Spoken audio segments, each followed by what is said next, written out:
Forex basics. Let's look at some basics so we can create a great foundations for the classes to come. And with this class, you should actually understand a lot of things, such as 1. We've seen that the symbols are written as USD. So there are 3 symbols that represent the actual currency. Okay, so USD will then, the first 2 letters will then represent the country that we're talking about. Okay, and then the last letter will then represent the currency that we're talking about. So it's obvious in this case we're looking at the United States.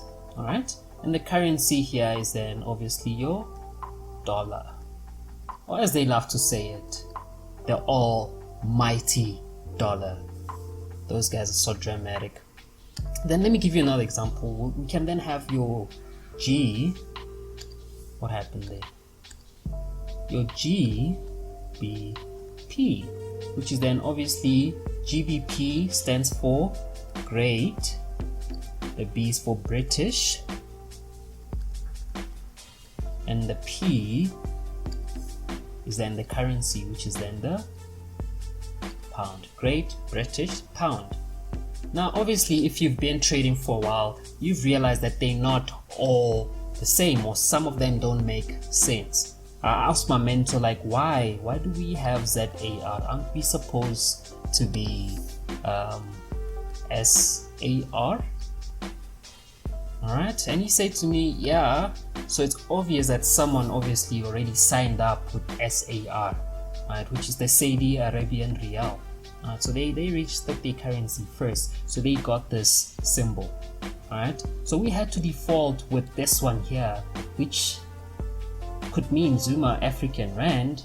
I'm joking, which is then why, this is the reason why this then became Southern African. And then obviously the last one there becomes Rand. Okay, so obviously some countries missed out on registering the perfect symbol because of other countries, which is not bad. But if you go on Google right now and you start searching about currency symbols and names, you'll get a whole list of the world standard way of naming the currencies, so you won't be missing out, or you won't know what a currency means. Another thing that we've noticed, that currencies move in pairs, right? There's always one currency versus the other currencies, which simply means that Forex is a battle between economies. So in this case, we've got the United States economy on your left versus the Japanese economy on your right. And we just want to know who's doing better compared to the other one. Again, that's what Forex is all about. So obviously, key point, you've got a currency on the left, you've got a currency on the right. Okay, always remember that. The currency then on your left is known as your base currency, which simply means that there's always one of those. Right? There's always one. So in this case, it's the dollar. So we have $1. The one on your right is then has to give a quotation of the value of the currency on your right, which simply means then the yen became your quote currency, quotation, quote, right? So it'll be something that looks like this, that for $1 you have to pay 109.278 yens, for instance. Okay, and whenever a trader is referring to what's the price on USD yen, they're usually referring to the quote price, right? So they're referring to this, because we always know the one on the left is obviously 1. So when we say give me the price, we're talking about the quote price. What price are we sitting on there? Then another important part on this left and right is that the currency in your left is always known as your bull currency, and the one on your right is known as your bear currency.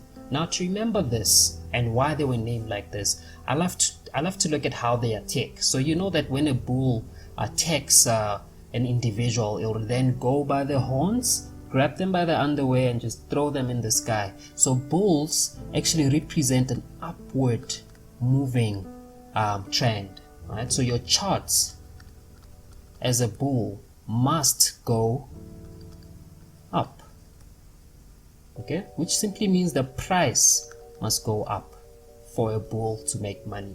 And the bear, when it attacks, it actually stands up and then it claws the individual down, right? So it uses its palms, right, by standing up. So a bear attacks by sending the victim, or in this case the chart, downwards, right? So chart is going down, right, or price is going down, one in the same thing, right? Now the most important thing is then understanding how to become a bull and how to become a bear, right? Which then brings us that if you press that buy button,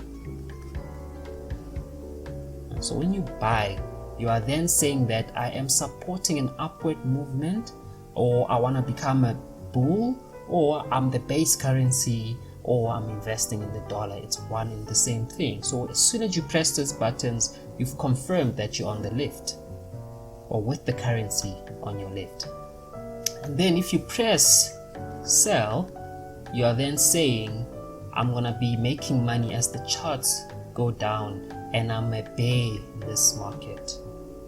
Okay, that's what it simply means. The buy and sell, you're just basically choosing which currency you for. Buy for the left, sell for the currency on your right. So those are very important basics. Now that you know what buying and selling means, like what it really means, it's just choosing a currency and hoping that the one that you chose is the one for you. So I want you guys to leave me your comments. I hope I broke it down well. I've put things into perspective. You now understand what buying and selling means, what long and short means. Okay, so this is long, this is also known as short. Okay, one and the same thing. It's just going up and down. And if you get that, you'll understand a lot, because there's a lot more information to come that will literally benefit you.